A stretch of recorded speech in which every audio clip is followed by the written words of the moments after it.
Hi everyone, I'm Théo, and in this video I'm going to present our suggestion of a new version of the potential scale reduction factor R hat to improve MCMC convergence diagnostic with this indicator.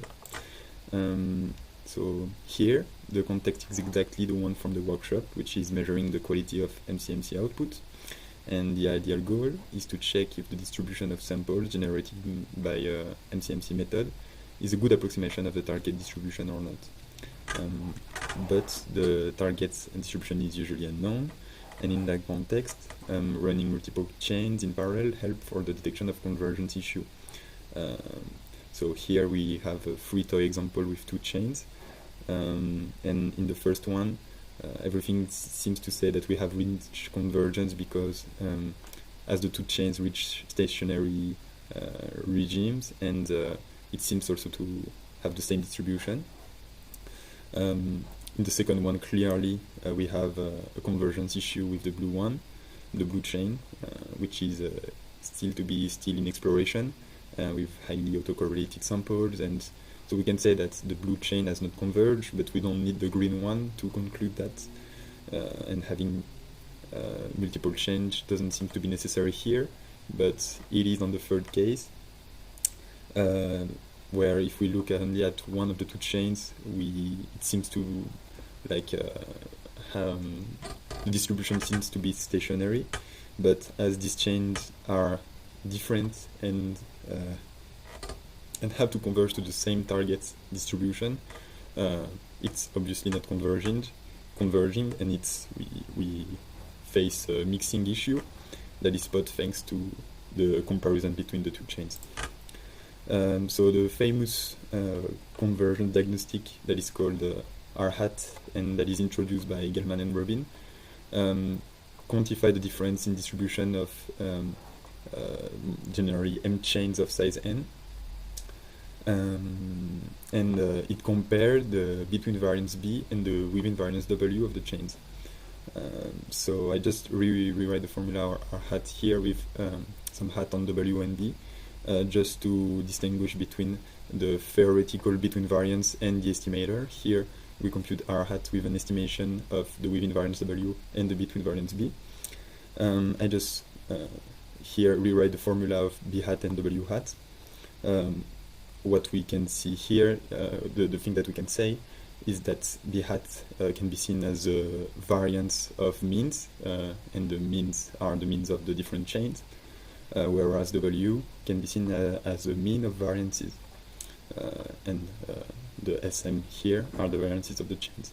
So R hat is the square root of this ratio, and so just compare between the mean of variances and the variance of means. So this ratio here, we can see that it is greater than 1, and the greater from 1, the more different the distribution are. And intuitively we can say that if the distribution are the same, the variance of means here will be 0 or approximately 0, and if it's not the case, it will be compared to W. So we can just illustrate this, like I just illustrate here with an extreme case where we can see that the variance of means, so the mean of this chain and the mean of this chain, this variance is way higher than the mean of variance. So this variance and this variance, if you compute the mean, we will have something that is smaller than the mean of the variance of mean. So B will be greater than W, and we will be in the case with a huge R hat. But I should mention that in the original paper, all the heuristic is different, as we can see the numerator and the denominator as two estimation of the posterior variance of the parameters. But with this illustration, we can also easily explain how we can fool this R hat. So there's two common cases where we have where R hat fail actually. The first one is when the distribution are with infinite moments, and so comparing W and B here does not make sense, as these theoretical quantities does not exist because we don't have any moment. And in practice, we obtain R hat that is approximately 1, even if the location and so the distribution are different. And in the second case, if all the chains have the same mean but different variances, then we will obtain a B that is, so B, which is our variance of means, will be approximately 0, and so we will obtain a R hat which is approximately 1 with different distribution. So here I just illustrate this case with two toy examples of distribution. We can simulate chains that follow Pareto distribution and choose parameters such that we will obtain infinite moments, and vary the parameters across the chains, saying that, for example, we have n-1 chains that follow distribution according to this black line, and a single one that is different, that is shifted from the others. In that case, we fall in the first case where we will obtain a R hat that is 1 even if the chains are different. And for the second case, we can just consider uniform distribution centered is 0 with different variances, different support. One that is in black, and the other that can be larger, have a support that is larger. And this will result also in a R hat that will be approximately 1. So a recent paper of Vetari and collaborator just suggest a new version of R hat that is more robust to these two cases. For the first one, we solved the first case by computing R hat not on the parameter values but on normal transformation, rank transformation of the parameter values. So this transformation, this normal transformation just allows to obtain moments, the existence of all the moments. And for the second case, R hat is now computing on zeta and m, which are the deviation from the median of z, of the z that we just that are the rank transform theta, and this transformation just allows to compute B and W on chains which have different means. So this defines two different R hat that we call bulk R hat and tail R hat, and the rank R hat is just defined as the maximum of these two values. And also the recommendation for the threshold is now 1.01, which means that no convergence issue is detected if the rank R hat is below 1.01. So therefore we will obtain a rank R hat that will be more robust than the original version, but we can say that problematic cases still exist, and it's just like a degree of freedom that is removed, but it's still possible to fool this rank R hat. So this is how we can do it. For example, if we consider M chains that are such that they are different, but they have their corresponding Z and Zeta with the same mean, which in the computation correspond to the same mean of the parameters and the same mean above their median. So if we fix that, we will obtain a rank R hat that are the same even if the distributions are different. I just put an example of densities here with the same quantities that are with the quantities that are the same, these quantities, but distributions that are different, and we produce a rank R hat equal to 1.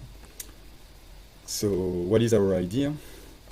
Our idea is to compute R hats on another variable from the parameter values, and to compute it on an indicator variable less or equal than a given x, with x a given quantile. So I should say that in the paper of Vetari and collaborator, there is a similar idea for another convergence diagnostic, which is ESS, but it's done differently and not used in the same way. We investigate further the use of this local R hat. So just to explain, by using a R hat on this indicator variable, we will obtain a function of x. And so here in this example of different density, with a blue one that seems to be different from all the green, we can compute at each quantile the r hat corresponding to the indicator of x and obtain a function r hat of x here instead of just a scalar summary. And this have several benefits. The first one is that we have a local convergence diagnostic which can detect non-convergence locally on a given quantile. Also, we are considering Bernoulli variables, so we don't need any rank normal transformation because we know that all the moments exist as the values are binary. We can detect many false negative examples. We do some computation and some experiment and see that our R hat of x is very robust. And if we want a scalar summary to compare with rank R hat or the traditional R hat, we can just consider the supremum over the quantiles of R hats, and this is what we will call the R infinity hat. So here I just put the same counter example where the rank R hat is full with this uniform and normal densities, and from this example we simulate 200 times these two chains and 200 times compute the value of rank R hat and our R infinity hat, and on the right we can see like the histogram of these 200 replication of these two R hat, and we see that all the values of rank R hat are above the threshold 1.01, which means that they don't detect any convergence issue, whereas the distribution are different, and the behavior of our R infinity hat is that we are on the other side of 1.01, so we are more robust to that example. So now I want to mention also some theoretical properties, because as we are using the indicator variable, we have an excess of theoretical values if we assume that each chains follow a distribution that is that we can write Fm. Then we can have an expression of the expectation of these indicators and also the variance on Link's function of the distribution. And so we can use this property to compute the theoretical within variance and between variance, W of x and B of x, and write it just in function of the distribution of the different distribution of the chains. And after this computation, we can use them also for a population version of R of x, which is just the same ratio, but with the theoretical quantities W and B. And we just obtain a theoretical version associated to the estimated R hat, which is something that can be quite useful if I just rewrite the formula here, and in this example I just put another example of our R hat of x. This is in the uniform case that I presented before, and we can also plot in the same way the associated R of x. So what is below is the R hat of x, and this is an estimation of the theoretical quantities that we can study and study the property of what we want to estimate. And this value R of x have interesting properties. First, it's equal to 1 if all the distributions are equal, which is quite logical. It's also greater or equal than 1. Asymptotically, in plus and minus infinity, it's equal to 1. It tends to 1. And also an interesting property is that it's invariant to reparameterization, which is really interesting. So finally, what about the multivariate case? Does this generalize to the multivariate settings? So there are some articles in the literature about multivariate version of R hat, but in general, the question is still a bit open, and it's very crucial because almost all Bayesian framework are multivariate. But here, a very intuitive way to generalize our local R hat is to consider the multivariate indicator variables here, θ1, θd, if we are in the dimension d, and we will obtain a function R hat in function of x1, xd, and this is what we will investigate now. So as before, we can just study the population version R of x, and here the formula stay the same in multivariate. We just have multivariate x and multivariate distribution here instead of the univariate one, and the properties cited in the univariate case is also kept, and the most important one is the invariance to reparameterization, because if we consider that all the margins are the same, we can consider that all the margins are uniform, and then the expression of R of x can be just a function of m copulas instead of m CDF. So one way to use this value would be to compute all univariate R infinity in all dimensions, and if they are all smaller than 1.01, we can suppose that margins are equal, and we can compute the multivariate R infinity. And the reason for that decomposition is that when it only depends on the copula, we can obtain an upper bound for an R infinity. So a first result that I can present here is that so we can just assume the case of two chains, and we just introduce two copulas for the two chains C1 and C2 in a dimension D. And here the R infinity will be indexed by C1 and C2. It's just this quantity corresponds just to R infinity computed with these two copulas. And we have the following proposition. If we have two bounding copulas, two copulas C minus and C plus, that bound C1 and C2 in the following sense, then the R infinity computed with the copula C1 and C2 will always be less or equal to this R infinity of the two bounding copulas.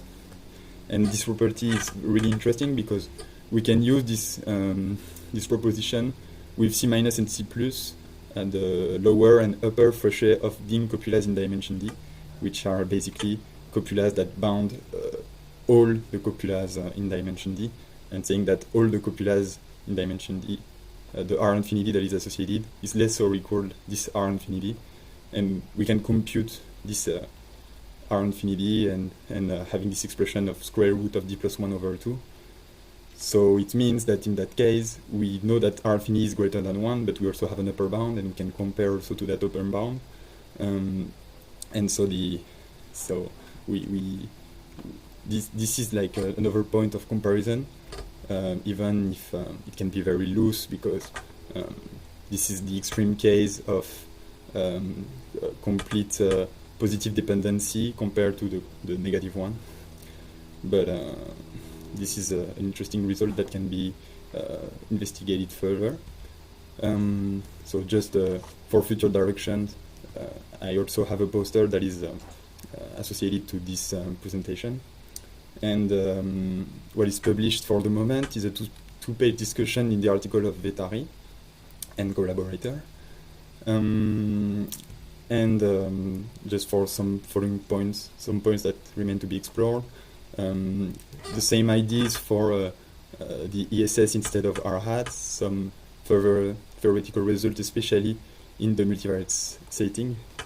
And I would like to conclude with a citation of other authors that also discussed the same paper than us, which said that an absence of evidence of non-convergence is not evidence of convergence. So it's just a reminder of the limits of all those methods.